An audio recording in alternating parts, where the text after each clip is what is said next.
It was supposed to be just another calm afternoon. The sun was setting low in the sky, casting long shadows across a quiet gas station on the edge of a sleepy town. People came and went, fueling up, stretching their legs, sipping lukewarm coffee. Nothing out of the ordinary. But on this particular day, something happened that no one could have predicted.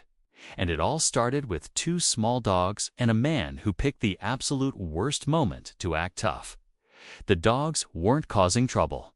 In fact, they were just sniffing around, wagging their tails, completely unaware of the storm that was about to hit. They were on a walk with their owner's partner, a calm, confident woman who clearly had done this dozens of times before. She moved casually, leash in hand, letting the little pups enjoy their moment. That's when they crossed paths with a group of bikers, leather jackets, heavy boots, loud engines, the whole look. Most of them didn't care. They were just talking, waiting for the fuel pumps to open. But one of them decided to make a different kind of impression. This biker wasn't a teenager or some out-of-place rebel. He looked grown, built, and walked with the kind of attitude that screamed attention seeker. Maybe he thought it would be funny. Maybe he had a bad morning. Or maybe he was just one of those guys who mistake cruelty for power. Whatever the reason, he shifted his stance, looked down at the happy dogs trotting past, and raised his foot, just a quick, careless motion aimed right at them. Not to harm, maybe, but to startle, to scare, to assert some dominance in the most pathetic way possible. The dogs jumped back with a sharp yelp, their tiny legs scrambling for safety. The woman stopped in her tracks, eyes wide in disbelief. For a second, everything froze. Even the other bikers looked unsure. Some smirked awkwardly, others looked away. But none of them expected what was coming next. Because there, just a few steps behind, dressed in a gray hoodie with the hood pulled halfway up, was the man whose name they should have known. Jason Statham. He hadn't said a word yet. Walked forward with steady steps, jaw-tight gaze, fixed not on the dogs, but on the man who thought he could get away with being a bully in public. The moment was surreal, almost cinematic. No one dared move. The air grew heavier. Even the dogs seemed to sense the tension, staying close to the woman's feet, their tails now tucked under. Jason didn't raise his voice. He didn't need to. His presence alone changed the energy of the entire scene. This wasn't a scene from a movie, but it sure looked and felt like one. The biker, now realizing something had shifted, turned around, probably expecting a casual glance or some half-hearted protest. Instead, he found himself face to face with a man whose stare could freeze fire. The thing about people like Jason isn't just their physical presence. It's not just the strength, the posture, or the way they carry themselves. It's the weight of experience behind the eyes. And in that moment, the biker didn't just see a stranger. He saw all the wrong decisions he'd made in the last 30 seconds flash before him like warning lights. Still, he tried to keep cool, shrugging like it was nothing. "Relax," he muttered. "It was just a joke. But there are lines you don't cross. Jokes have limits. And anyone who's ever had anyone who's ever cared about something smaller than themselves knows how fast calm can turn into confrontation when someone hurts what you love." Jason stepped closer. Not rushing, not shouting, but with the kind of calm that makes people nervous. His hands were loose at his sides, but his eyes stayed locked in like a target. The woman stayed quiet, watching. So did the other bikers. Not one of them stepped in. Some even stepped back, suddenly unsure whose side they were supposed to be on. This wasn't just some tough guy moment. This was real. And when things are real, people get quiet. Jason's voice, when it finally broke the silence, was quiet and sharp. "You think scaring animals is funny?" It wasn't a threat. It wasn't even loud. But the tone carried. Everyone heard it. The biker opened his mouth to speak. then thought better of it. There was no smart reply, no swagger left, and that's where we'll leave things for now. One careless act had just collided with a man who doesn't tolerate that kind of behavior. But what happens next? Does Jason walk away? Does the biker learn his lesson the hard way? Or is there more to this moment than meets the eye? You're about to find out, 'cause what started as an ordinary stop at the gas station just turned into a story people would talk about for a long time. Not just because of who was involved, but because of what it reveals about choices, respect, and how quickly the world can flip when you mess with the wrong person or their dogs. Stay tuned. The silence hung heavy in the air. You could hear the sound of a distant engine somewhere on the road and the soft panting of the two small dogs still clinging close to their handlers' legs. But no one at the gas station moved. Jason Statham stood just a few feet away from the biker who had tried to act tough only moments earlier. The tension hadn't gone anywhere, had only gotten tighter. The woman, still holding the leashes, glanced toward Jason briefly. There was no panic in her face, just quiet confidence. She knew who he was, not just as the man standing beside her, but as someone who didn't need to shout to be heard. These weren't people who looked for trouble, but when it came knocking, they didn't step aside. The biker who'd raised his foot was starting to look unsure of everything. He'd probably been riding with his group for years, playing the part of the loudest guy in the lot. But right now, none of that mattered. Not the engine, not the jacket. Not even the crew behind him, who by now were pretending to check their phones or clean imaginary dust off their bikes. No one wanted to be part of what was about to unfold. Jason tilted his head slightly, still locked in. "You travel around doing that?" he asked, quiet but pointed. "Is this what you do for fun?" The biker swallowed. "Didn't touch them." He muttered, "You meant to." Jason's reply was calm, almost too calm, and they know it. The dogs hadn't stopped watching. One of them gave a low, uncertain whine. The other kept its eyes on the biker, head slightly lowered. Animals knew things. They didn't understand words, but they understood people. And they could feel the shift in the energy. A few seconds passed. One of the other bikers, taller, older, maybe wiser, took a slow step forward. "Hey man," he said, holding up his hand in a peacekeeping gesture. "Maybe it's best we just move on. No harm done." Jason's eyes flicked toward him for a moment. "Then go." The older biker hesitated, then nodded. He turned back toward his bike and motioned for the others to start their engines. The biker in the center, the one who'd tried to kick the dogs, stood frozen. He still hadn't figured out how to walk away with any dignity. But that wasn't Jason's concern. He'd seen people like him before bluff and bark, and then fold when real weight stepped into the room. The woman crouched down gently to calm the dogs. She whispered something under her breath, probably something only they could hear. Her movements were soft and slow, making it clear that this wasn't the first time they'd encountered someone acting out of line. She clipped their leashes tighter, not because she was afraid they'd run, but because she was ready for whatever happened next. A car pulled into the lot on the far side of the station. A young couple got out, laughing, oblivious to the strange energy that had taken hold near the pumps. Life was still going on. But for everyone near the motorcycles, time felt like it had slowed to a crawl. Jason finally took a step back, not out of retreat, but more like releasing pressure.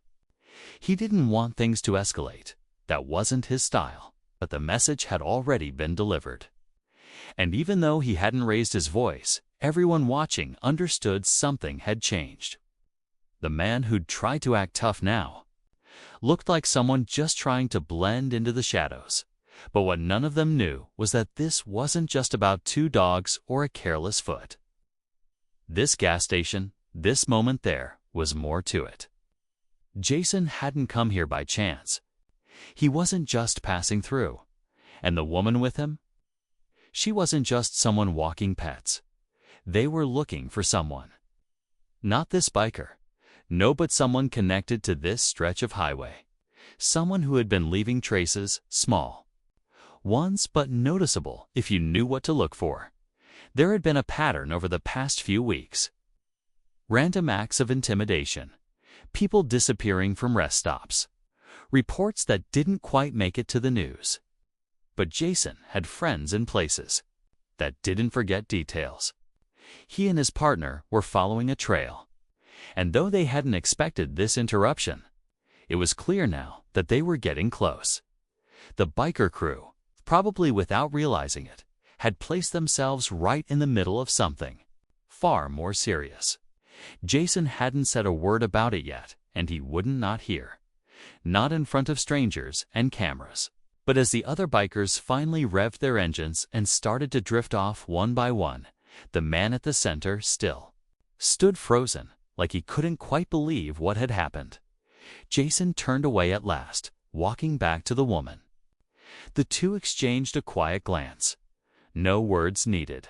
She gave a slight nod, and together they started toward their car parked just a few feet away. The dogs were calm now, their tails beginning to wag again as if the tension had been released. Behind them, the biker was finally alone, staring after the pair with a mix of confusion, fear, and something else, maybe shame. He had no idea who he'd just messed with. But something told him he wouldn't forget it anytime soon. Jason opened the car door and glanced at the dashboard.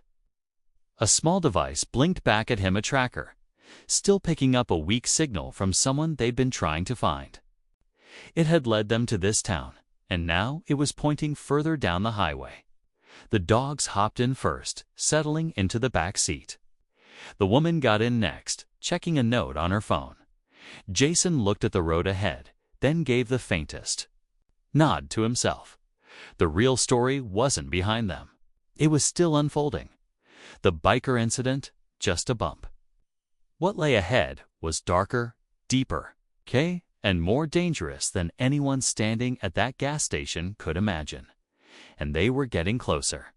By the minute, the road ahead was long, stretching out under a sky that had started to dim, turning from bright gold to soft blue-gray. Jason kept one hand on the wheel, his other resting near the gearshift. Eyes focused but distant, like he was driving on more than just asphalt.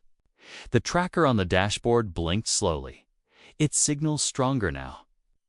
Whatever or whoever they were following, they were getting closer, and that made the silence in the car feel heavier. Beside him, the woman, her name was Claire, was scrolling through a set of photos on her phone. It's not selfies or social updates, but surveillance stills, grainy shots pulled from gas station cameras and roadside security feeds. A man in a hoodie, a van with dark, tinted windows, always parked far from the doors, always watching. She'd seen the pattern first, and she hadn't needed to convince Jason. He trusted her instincts. The dogs, nestled in the back seat, were finally asleep, curled against each other. But even they had sensed something off about this trip. Every town they passed, every place they stopped, it all felt like it was holding its breath, like something was about to break open but hadn't yet. Claire finally spoke. "That guy from earlier, he didn't know anything, did he?" Jason shook his head. "No, just a jerk. Wrong place, wrong time." "Still," she said quietly, "he was nervous. Almost like he knew more than he wanted to admit." Jason considered that. Maybe. Or maybe he's the kind of guy who backs down when someone stands up. Claire didn't answer. She just turned back to the screen, zooming in on the license plate of the van. Half the digits were blurry, but she'd already run what she had through a few databases. A partial hit had come back from a town 20 miles south. That's where they were headed. Now, as they drove deeper into the hills, the signal on the tracker began to flicker again. Jason glanced at it, narrowing his eyes. Slowing down, he said, "Whatever it's tracking, it stopped moving." Claire leaned forward. Gas station. Jason nodded. Maybe? Or a rest stop. They didn't speak much after that. The road narrowed, trees crowding closer on either side. It was the kind of place where people could vanish and no one would notice until long after. The kind of stretch where phones lost signal and GPS got lazy. Claire checked hers 2 bars, flickering. 10 minutes later, they spotted the van. Parked just off the shoulder, backed into the shadow of a half-abandoned service station. The place looked like it hadn't been used in years. Windows boarded, paint peeling. The kind of stop people avoided unless they had no other choice. Jason eased the car to a stop a good distance back. He cut the engine but didn't move right away. He studied the van. No movement, no noise. But something felt off. Claire reached for the glove compartment and pulled out a small flashlight. She clicked it on, then off again, testing the beam. "Let's keep it quiet," Jason said. "No surprises." They stepped out slowly, careful not to make noise on the gravel. The dogs stayed behind, still asleep. Jason motioned toward the side of the building. Claire nodded and moved around in the opposite direction. They'd done. This before different town, different people, same dance. But this time felt different. As Jason approached the van, he noticed the passenger door was cracked open just slightly. No lights inside, no sound. He stepped closer, peering through. The gap, inside, it was empty. No gear, no food wrappers, no tools. Nothing. Just 2 empty seats and a strange smell like rust and dust mixed together. Too clean. Too deliberate. Claire appeared around the other side. "It's a decoy," she said quietly. Jason's jaw tightened. "Means they're close. Watching." Claire glanced around. "We're being led somewhere." Jason nodded. "On purpose." And that's when they heard the sound. Not from the van. Not from the road, but from somewhere behind the building. A soft metallic click. Then another, followed by the shuffle of feet on loose stone. Jason turned instantly. Claire right behind him, and they moved toward the back of the station with quick, silent steps. There, behind the old dumpsters, was a hatch steel, partially covered in dirt and moss. Recently disturbed. It had been opened recently. The edges were too clean. Claire bent down and ran her fingers along the edge. Her face was pale, tense. This wasn't here last time. She whispered. Jason looked around. The signal from the tracker was flashing again directly overhead now. This was it. Whatever they'd been following had led them here. Claire stood. "So we go down." Jason hesitated, then nodded. "But we don't go blind." Back at the car, he grabbed a small pack of flashlights, maps, a basic med kit. Claire did the same. The hatch was heavy, but together they pushed it open. A cold draft hit their faces immediately. Below was a staircase, narrow and steep, leading into darkness. Before they descended, Jason looked back one last time toward the trees lining the road. A figure stood just beyond the shadows, tall, unmoving. Watching, Jason didn't react. He just reached down, clicked his flashlight on, and started down the stairs, Claire following close behind. The hatch groaned as it swung slowly shut above them. Whatever waited below wasn't random. It wasn't an accident. This was planned. And they were walking straight into it. The figure in the trees waited until the hatch closed completely. Then it turned and disappeared into the woods, leaving no trace behind. The air inside the underground stairwell was damp and thick, each step echoing with a hollow, distant sound that made it feel like the walls were breathing. Jason moved first, flashlight cutting a narrow beam through the black, while Claire followed, close behind, her hand resting lightly on the cold concrete. Neither of them spoke. The deeper they went, the more the outside world seemed to fade. No engine noise, no birds, not even wind. Just the sound of their boots on the stone and the occasional drip of water from somewhere unseen. The staircase ended at a metal door. It wasn't locked. That was the first bad sign. Jason paused, pressed his ear to it, listening. Nothing. He looked at Claire. She nodded once. Steady. Then, slowly, he pushed the door open.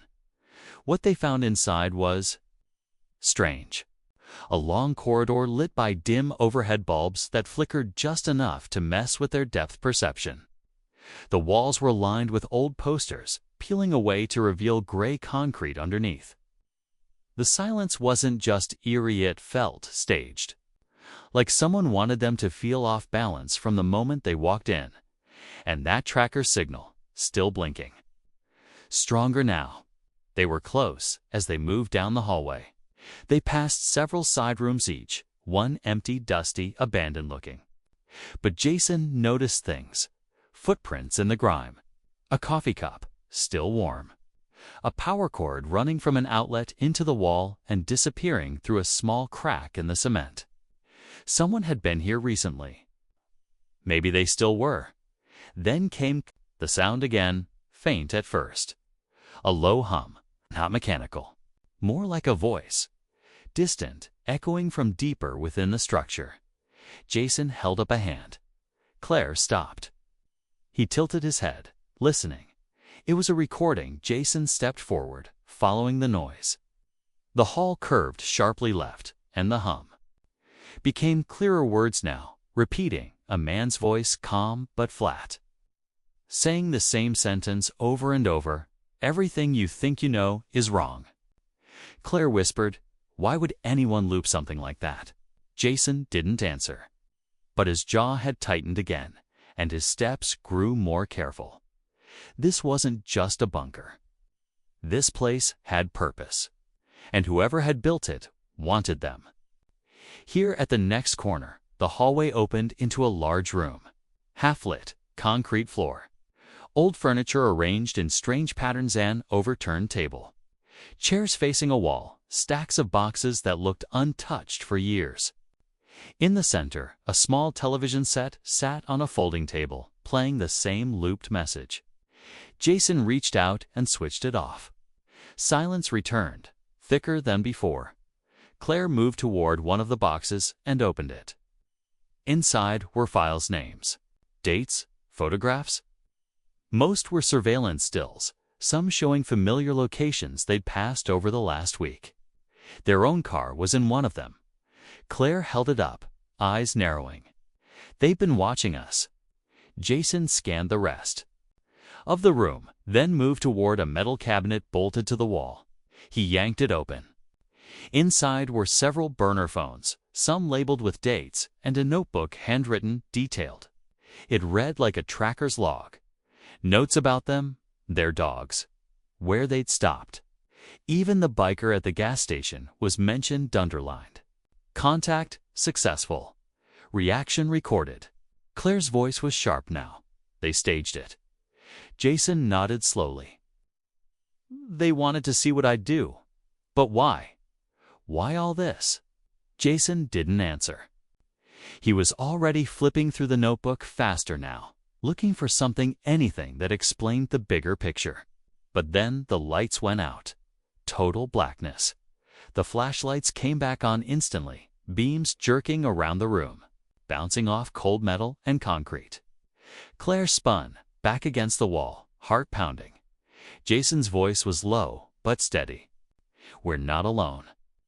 There were footsteps now, slow, deliberate, not trying to hide, coming from the hallway behind them.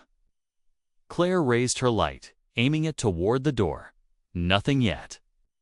Just the sound closer with every step. Jason clicked off his light. So did Claire. They dropped low, blending into the room's shadows. The footsteps stopped just outside the door. Then, slowly, someone stepped in. A man, not large, not loud, but with the kind of stillness that made your skin crawl. He walked like someone used to being ignored until he didn't want to be. Dressed in dark clothing, gloves, no weapon visible, But the threat wasn't in what he carried, it was in how calm he was. He looked around the room, then directly at the spot where Jason and Claire were hiding. But he didn't speak. He just smiled. Jason moved first, swift, controlled. He grabbed Claire's arm, and they slipped out the opposite side of the room through a door that hadn't been on any map. They ran down another corridor, this one, darker and older, the walls crumbling with moisture. Behind them, the footsteps returned. Faster now, not one, part two, maybe three. This was no longer an investigation. This was a trap. They turned a corner and burst into another room, this one stacked with electronic equipment, monitors, and data drives. The screens showed multiple camera feeds every hallway they'd passed, including the road above. Claire's stomach dropped. They hadn't just been followed. They'd been watched the entire time. Every step, every move. Jason pulled a drive from the wall and stuffed it into his pack. "We need to get this out," he said. Claire nodded, backing toward the door. But then something on one of the monitors caught her eye. It was a live feed, pointed at their car. Their dogs were still inside. But they weren't alone. A figure stood just outside the window, head tilted, watching them. Claire's voice cracked. "They're going after the dogs." Jason turned, looked, froze. His eyes darkened not with fear, but with purpose. He slung the pack over his shoulder. "We go now."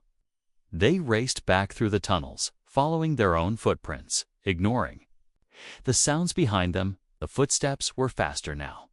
Closer, the whole place seemed to be alive, walls humming, lights flickering back on in bursts.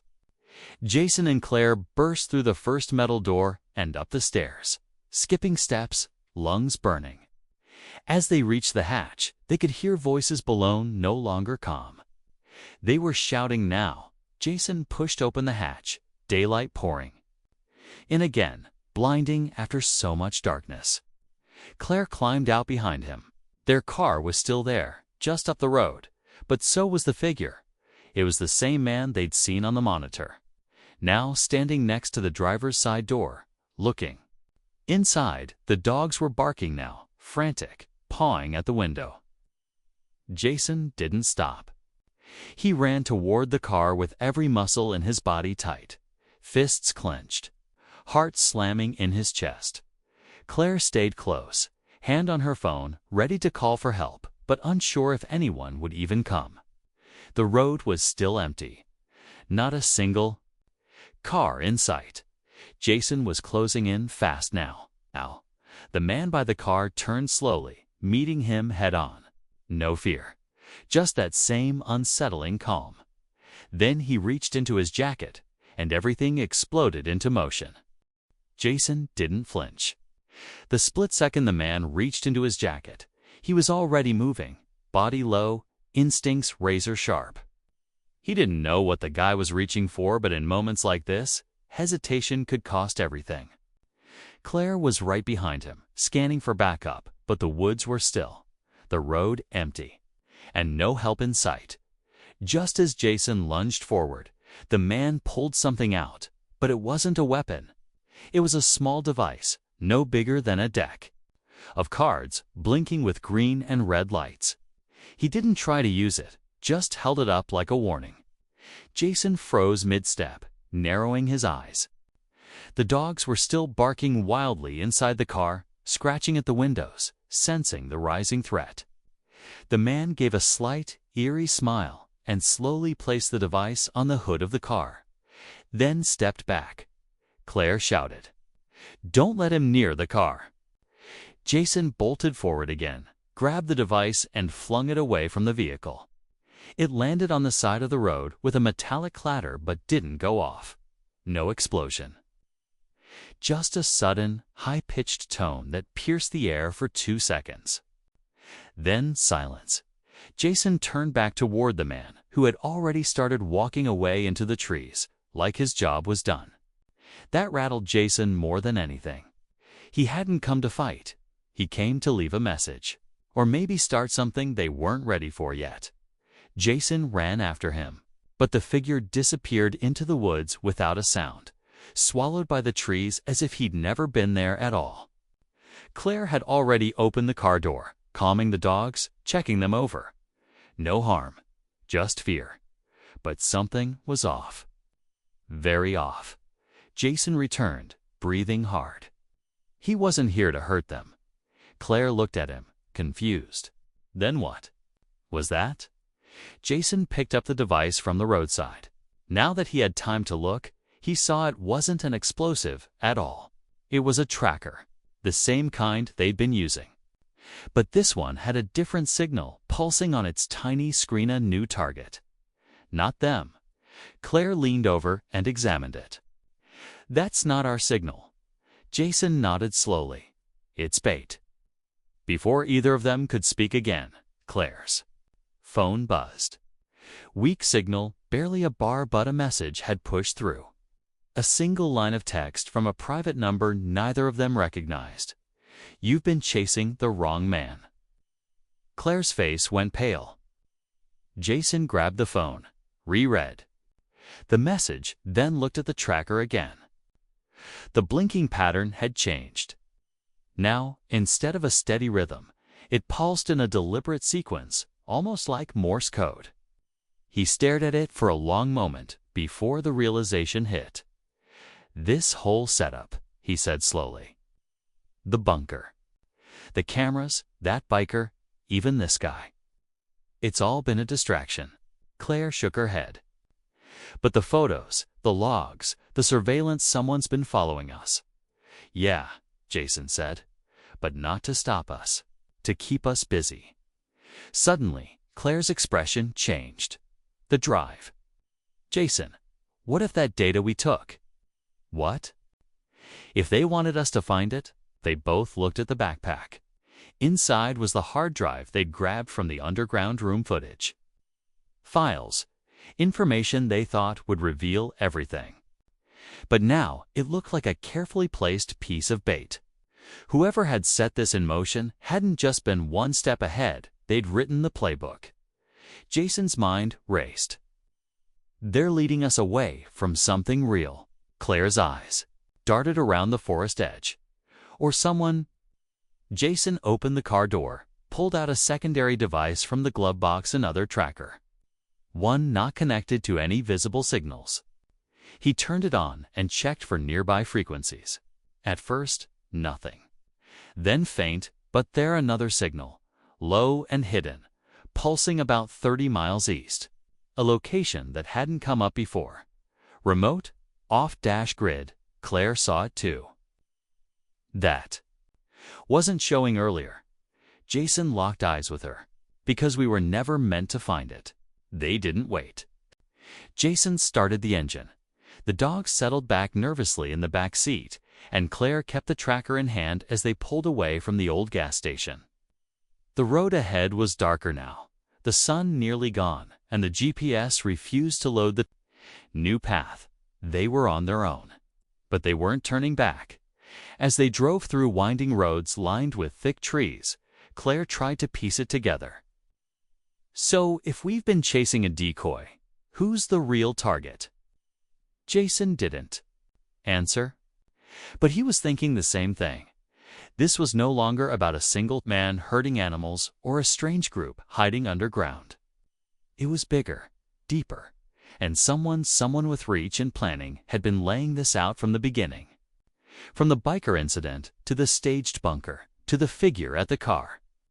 Each step had been designed to test them, pull them deeper. And maybe keep them from noticing what was happening in the places they weren't looking. Claire stared at the trees passing outside the window. You think this is connected to what happened in New Mexico? Jason didn't answer right away. Same pattern, same tactics.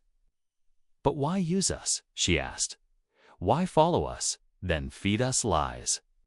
Jason finally said, because they need someone to uncover the truth without realizing they were being used to do it. Just then, the tracker in Claire's lap beeped again. Stronger now. The hidden signal was no longer faint. It was close. and it wasn't stationary anymore. It was moving. Jason's hands tightened on the wheel. It knows we're coming. They were 30 minutes out from the new location, but neither of them could shake the feeling that something was already in motion. Something that had been waiting for them to piece it all together. And whatever waited at the end of this road wasn't going to be another trap, was going to be the truth they hadn't been ready for. The kind of truth that hustled doesn't just change the story, it rewrites everything. The forest grew denser as they drove, branches arching over the narrow road like reaching fingers. Jason kept his eyes locked on the trail ahead, following the signal that had now gone from a faint pulse to a steady, rhythmic beat. It wasn't trying to hide anymore. It was calling them in.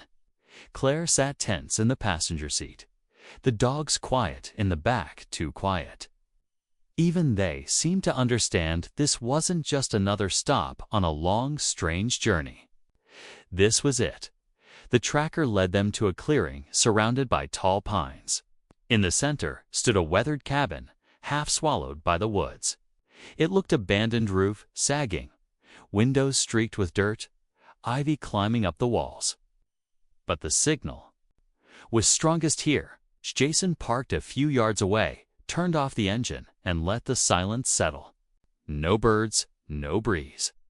Just a hum in the air that felt like the space between a question and its answer. Claire stepped out first, scanning the tree line, her voice low. "You feel that?" Jason nodded. "Yeah, like the whole place is holding its breath."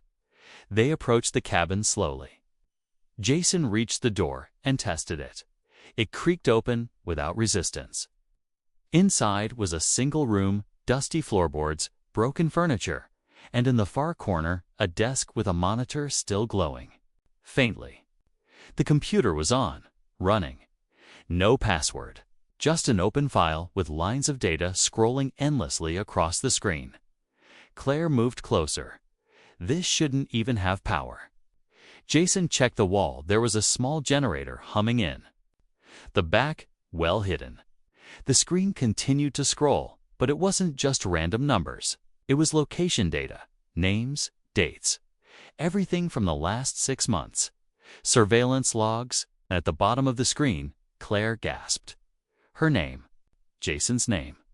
Photos, logs of their moves, audio clips. Even a transcript of the confrontation at the gas station. Claire's voice trembled. "They've been watching us this whole time. Not him, not the van. Us." Jason's jaw clenched. "We were the experiment." Then, from behind the wall, a voice, calm, measured, familiar. "You were the only ones." "Who passed?" Jason spun, pulling Claire behind him. A hidden panel in the wall slid open, revealing a small, windowless room. Inside stood a man, late 50s, gray hair, suit slightly rumpled, holding a glass of water like he'd been expecting company. He wasn't armed. He didn't need to be. His confidence was sharper than any weapon. "I should thank you," he said, smiling. "You did better than the others." Jason stepped forward, not blinking. "Who are you?" The man set the glass down gently. "Someone who needed to find people who could think for themselves. People who wouldn't just chase what they were given." Claire's voice was shaking now. "You set it all up. The biker, the tracker, the dogs." "The dogs were real," the man said, "but the rest, yes. Carefully staged, controlled environments. Variables tested, and you exceeded expectations." Jason didn't move. "What was the point?" The man looked at the monitor. "This world is built on manipulation. Algorithms, media, misdirection. Most people never question what they're shown, but you kept looking.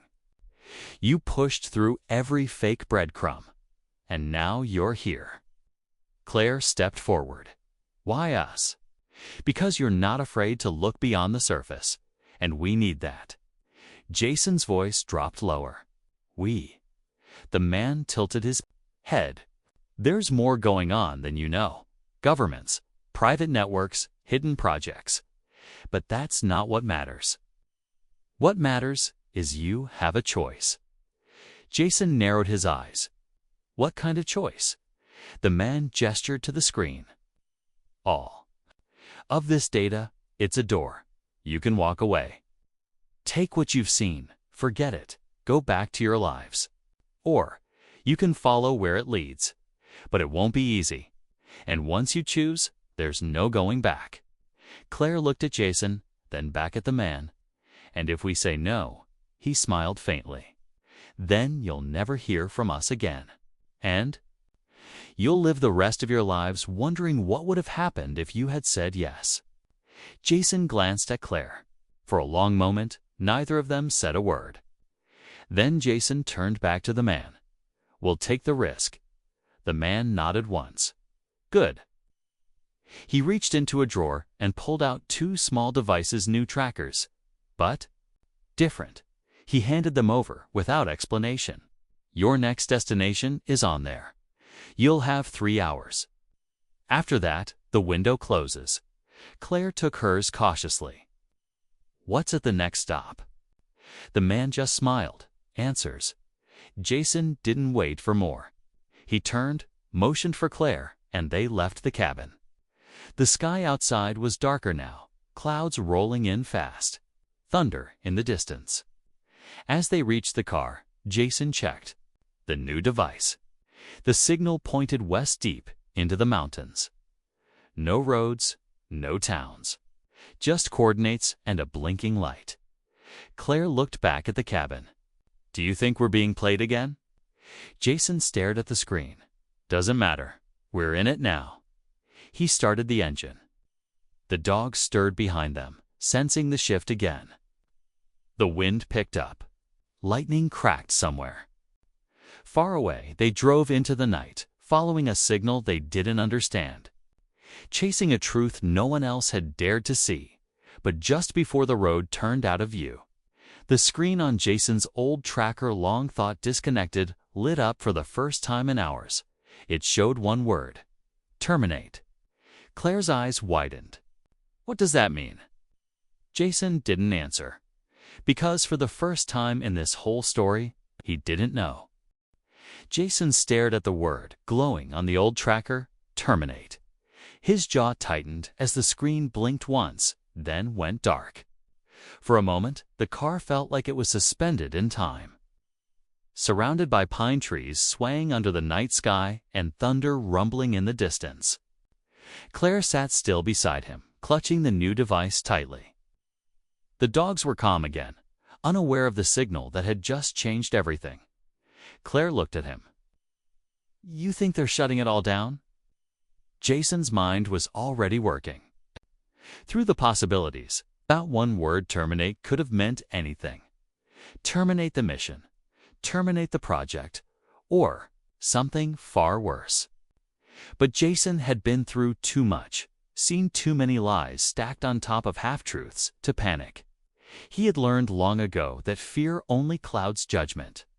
They want us to think it's over, he said quietly. But if they're sending us somewhere new, they're not done yet. They drove in silence, following the fresh coordinates deep into the forest. The road turned into gravel, then gravel into dirt, and finally, nothing at all. Jason parked the car under a dense canopy of trees, far enough in to avoid being spotted from above. He handed Claire one of the flashlights, then checked the tracker again.